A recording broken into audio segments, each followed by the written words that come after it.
पढ़ेंगे कक्षा 10वीं की पाठ्य पुस्तक हिंदी क्षितिज से पाठ 2, जिसका नाम है राम लक्ष्मण परशुराम संवाद। अपने पाठ की शुरुआत के लिए चलते हैं अगले पेज पर। अपनी कविता को शुरू करने से पहले तुलसीदास जी के बारे में थोड़ा सा जान लेते हैं। तुलसीदास जी का जन्म 1532 में हुआ था। इनका जो जन्म स्थान है वो है उत्तर प्रदेश के बांदापुर जिले का गांव राजापुर। वहीं कुछ विद्वान इनका जन्म स्थान सोरो बताते हैं, जो कि एटा जिला में है। जीवन के शुरुआती दौर में ही इन्हें संघर्ष का सामना करना पड़ा। जीवन के प्रारंभिक वर्षों में ही माता पिता से इनका बिछोह हो गया था। इनकी प्रमुख रचनाएं कौन कौन सी है? रामचरितमानस, दोहावली, कृष्ण गीतावली, विनय पत्रिका, गीतावली, कवितावली, ये इनकी प्रमुख रचनाएं हैं। आगे के पॉइंट्स के लिए चलते हैं अगले पेज पर।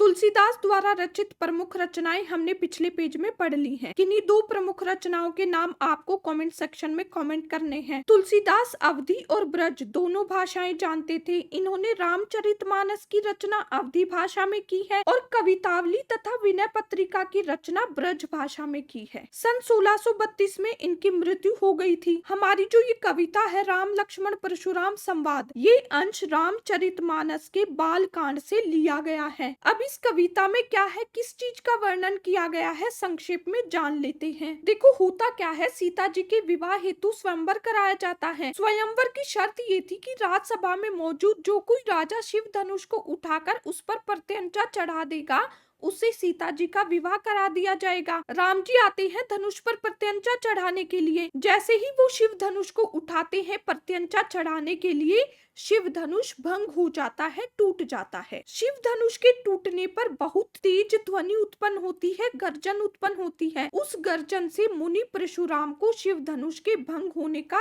पता चल जाता है। तो परशुराम क्रोधित होकर राजसभा में पहुंच जाते हैं। अब जब देखते हैं कि शिव धनुष खंडित है तो वे और क्रोधित हो जाते हैं और अधिक गुस्सा हो जाते हैं। उस राजसभा में परशुराम, दशरथ पुत्र राम और लक्ष्मण के बीच जो संवाद होता है, जो बातचीत होती है, उसी का वर्णन इस कविता में किया गया है। इन तीनों में क्या संवाद होता है, क्या बातचीत होती है, उसे समझने के लिए चलते हैं अगले पेज पर।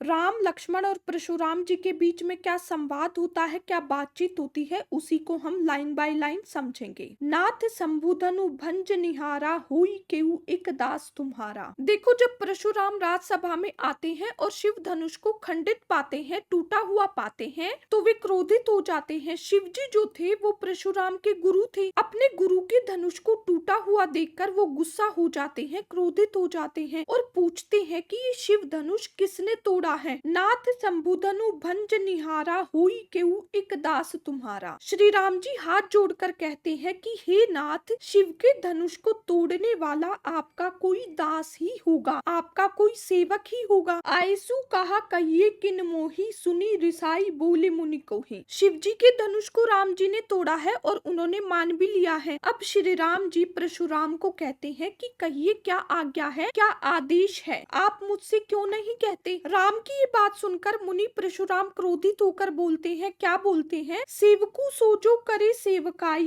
अरि करनी करी करिए लड़ाई। राम जी ने क्या कहा था कि शिव धनुष को तोड़ने वाला आपका कोई दास ही होगा, आपका कोई सेवक ही होगा। राम की ये बात सुनकर परशुराम क्रोधित हो जाते हैं और कहते हैं सेवकू सोजो करे सेवकाई, यानी सेवक तो वो होता है जो सेवकाई करे, सेवा करे। अरि करनी करी करिए लड़ाई, शत्रु का काम करने वाले से तो लड़ाई ही की जा सकती है, यानी जिसने शत्रुता का काम किया है वो सेवक कैसे हो सकता है। आगे परशुराम जी कहते हैं सुनहु राम जेहि शिव धनु तोरा, सहस्र बाहु सम सो रिपु मोरा। यानी परशुराम जी कहते हैं कि हे राम सुनो, जिसने भी शिव धनुष को तोड़ा है वो सहस्र बाहु के समान मेरा शत्रु है। परशुराम के गुरु का धनुष तोड़ा गया है जिससे वे अत्यधिक क्रोधित हैं और वे धनुष तोड़ने वाले को सहस्र बाहु के समान अपना शत्रु मानते हैं। आगे परशुराम जी कहते हैं सो बिलगाऊ बिहाई समाजा, नैते मारे जेहि सब राजा। कहने का मतलब ये है कि जिसने भी शिव धनुष को तोड़ा है वो समाज से अलग हो जाए, यानी सब राजाओं से अपने आप को अलग कर ले। कहने का मतलब ये है कि जिसने भी शिव धनुष को तोड़ा है वो बता दे, अन्यथा यहाँ बैठे सभी राजा मारे जाएंगे, ऐसा परशुराम जी कहते हैं। आगे बढ़ते हैं सुनी मुनि बचन लखन मुस्काने, बोले परशुधरी अवमाने। परशुराम जी के ये शब्द सुनकर, ये वचन सुनकर लक्ष्मण जी मुस्कुराने लगे। कौन से वचन सुनकर? यही कि जिसने भी शिव धनुष को तोड़ा है वो अन्य सभी राजाओं से अलग हो जाए, अन्यथा सभी राजा मारे जाएंगे। ये वचन सुनकर लक्ष्मण जी मुस्कुराने लगते हैं और परशुधर यानी परशु को धारण करने वाले, फरसे को धारण करने वाले अर्थात परशुराम का अपमान करते हुए लक्ष्मण जी बोले। क्या बोले? बहु धनुई तोरी लड़काई,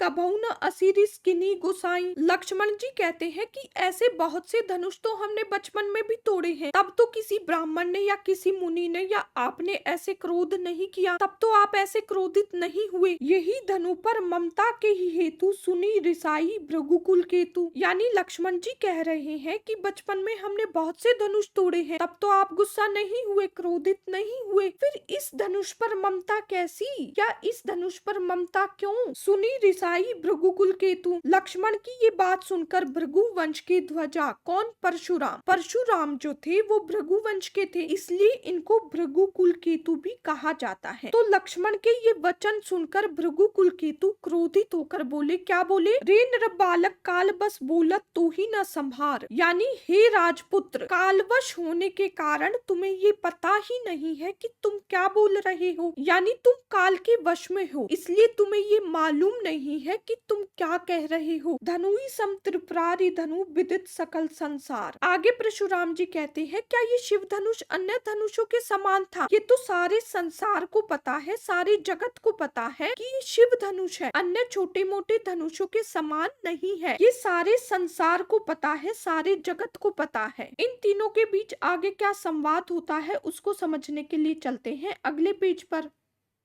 पिछले पेज में हमने क्या समझा था, संक्षेप में एक बार उसको दोहरा लेते हैं। शुरुआत में तो श्री राम जी परशुराम को कहते हैं कि इस धनुष को तोड़ने वाला आपका कोई दास ही होगा, आपका कोई सेवक ही होगा। ये सुनकर परशुराम जी क्रोधित हो जाते हैं और कहते हैं कि दास तो वो होता है जो सेवकाई करे, सेवा करे, शत्रुता नहीं। जिसने भी इस धनुष को तोड़ा है वो सहस्त्रबाहु के समान मेरा शत्रु है। परशुराम की ये बातें सुनकर लक्ष्मण जी से रहा नहीं जाता। लक्ष्मण जी कहते हैं कि बचपन में हमने ऐसे बहुत से धनुष तोड़े हैं, तब तो आपने कुछ नहीं कहा, तब तो आप ऐसे क्रोधित नहीं हुए, फिर इस धनुष पर इतनी ममता क्यों? लक्ष्मण की ये बातें सुनकर परशुराम को और गुस्सा आ जाता है और वो कहते हैं कि तुम जो कुछ भी बोल रहे हो वो इसलिए क्योंकि तुम काल के वश में हो। ये जो धनुष तोड़ा गया है ये कोई छोटा मोटा धनुष नहीं है, अन्य धनुषों के समान नहीं है। आगे लक्ष्मण और परशुराम जी के बीच में क्या संवाद होता है, क्या बातचीत होती है, इस पेज में समझेंगे। देखो परशुराम जी ने क्या कहा था कि ये धनुष अन्य धनुषों के समान नहीं है, ये तो सारे संसार को पता है कि ये शिव धनुष है। आगे क्या होता है, लखन कहा हसी हमरे जाना, सुनऊ देव सब धनुष समाना, का क्षति लाभू जून धनु तोरे, देखा राम नयन के भोरे। लक्ष्मण जी हंसकर परशुराम को कहते हैं कि हे देव, मेरी समझ में, मेरी जानकारी में तो सभी धनुष एक समान है, एक जैसे हैं। पुराने धनुष को तोड़ने में क्या तो क्षति क्या तो लाभ, यानी पुराने धनुष को तोड़ने में क्या तो लाभ होगा, क्या ही हानि होगी। श्री राम ने तो इसे नए के धोखे में देखा था, अब उन्हें थोड़ी ना पता था कि ये पुराना धनुष है। उन्होंने तो जैसे ही इसे उठाया ये टूट गया। छुअत टूट रघुपति न दोसु, मुनि बिनु काज करिए कतरोसु। आगे लक्ष्मण जी कहते हैं इसमें श्री राम का क्या दोष है, राम ने तो धनुष को छुआ ही था और ये टूट गया, भला इसमें राम की क्या गलती। इसलिए हे मुनि, आप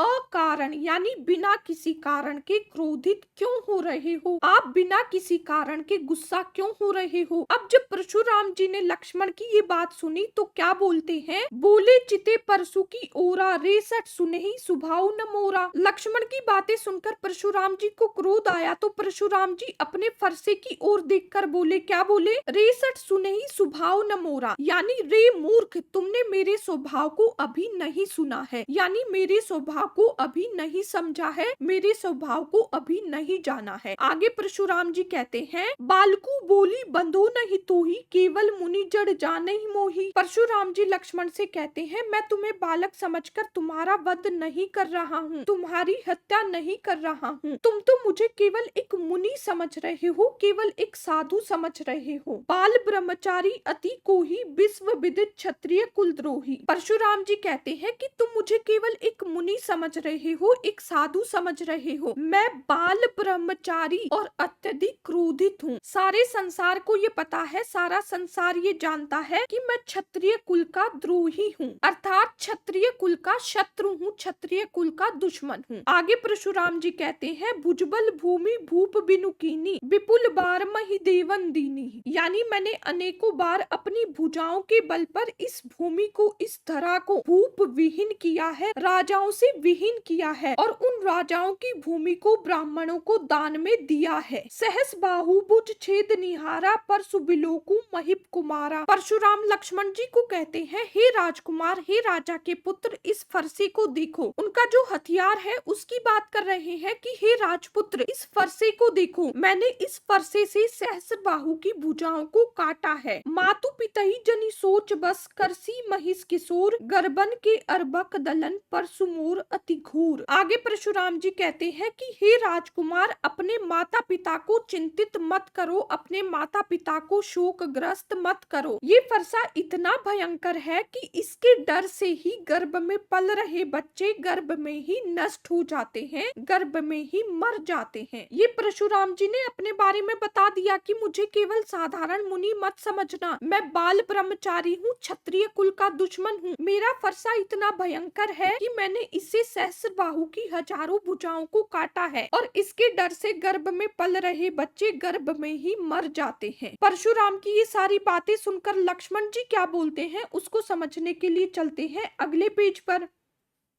देखो पिछले पेज में हमने क्या समझा था, यही कि परशुराम जी अपने विषय में बताते हैं कि मैं बाल ब्रह्मचारी हूँ, अत्यधिक क्रोधी हूँ, क्षत्रिय कुल का शत्रु हूँ, अपनी भुजाओं के बल पर इस धरती को मैंने भूप विहीन किया है और मेरा जो ये फरसा है ना, ये इतना भयंकर है कि इसके डर से गर्भ में पल रहे बच्चे गर्भ में ही मर जाते हैं। पहले तो लक्ष्मण परशुराम की सारी बातें सुन रहे थे, फिर उनसे रहा नहीं जाता। लक्ष्मण जी कहते हैं, क्या कहते हैं, बिहिसी लखन बोले मृदुबानी, अहो मुनीसु महाभटमानी। लक्ष्मण जी मृदु वाणी में यानी मीठी वाणी में, मधुर वाणी में हंसकर बोले, हे मुनि, आप स्वयं को महान योद्धा मानते हो, महान योद्धा समझते हो। पुनि पुनि मोहि दिखाओ कुठारू, चहत उड़ावन फूंकी पहारू। यानी लक्ष्मण जी कहते हैं कि हे मुनि, आप अपने आप को बहुत महान योद्धा मानते हो, इसलिए तो आप मुझे बार बार अपना फरसा दिखा रहे हो, अपना कुठार दिखा रहे हो। पीछे पेजों में पढ़ा है ना हमने, जब भी परशुराम जी अपने विषय में बता रहे थे तो अपने फरसे की तरफ देख रहे थे। याद भी होंगी आपको लाइनें, जैसे कि बोले चिते परसु की ओरा। याद आ गया तो ठीक, नहीं भी आया है तो वीडियो को दोबारा देख लेना है। तो लक्ष्मण जी कह रहे हैं कि आप स्वयं को बहुत बड़े योद्धा मानते हो,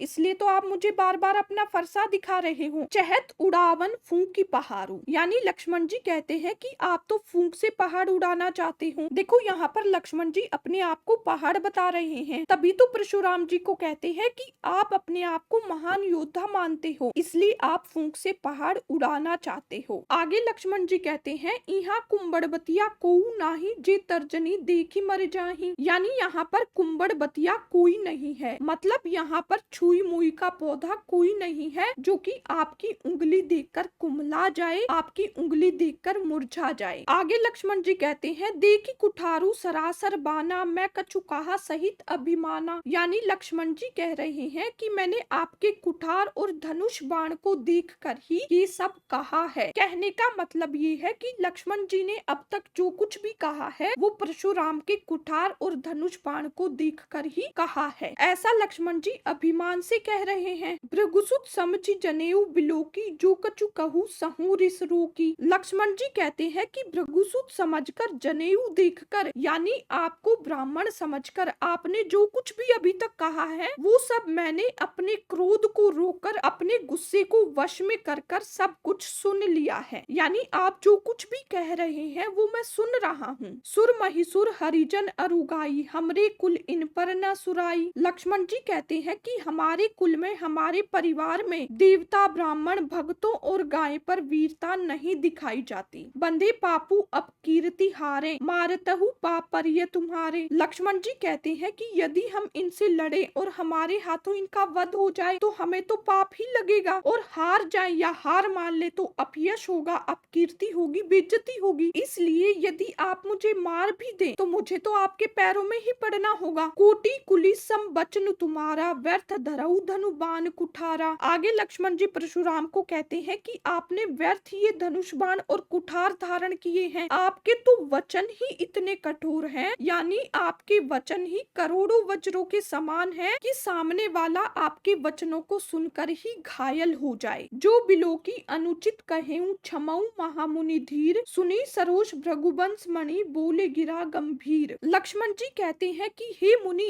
आपने जो कुछ भी धारण किया है, धनुष बाण कुठार आदि, इन्हें देखकर मैंने जो कुछ भी कहा है उसके लिए मुझे क्षमा करना। लक्ष्मण के ये वचन सुनकर परशुराम गंभीर वाणी में बोले, क्या बोले हमें भी नहीं पता। देखो हमारी जो ये कविता है राम लक्ष्मण परशुराम संवाद, इसमें 4 चौपाई 4 छंद दिए गए थे। जो हमारा चौथा चौपाई छंद है उसको नए सिलेबस से हटा दिया गया है, इसलिए हमारी कविता का ये अंतिम पेज है। इसी के साथ हमारी कविता यहीं पर समाप्त होती है। इस पाठ से संबंधित नोट्स, एनसीईआरटी सॉल्यूशन, उन सब का लिंक आपको डिस्क्रिप्शन बॉक्स में मिल जाएगा।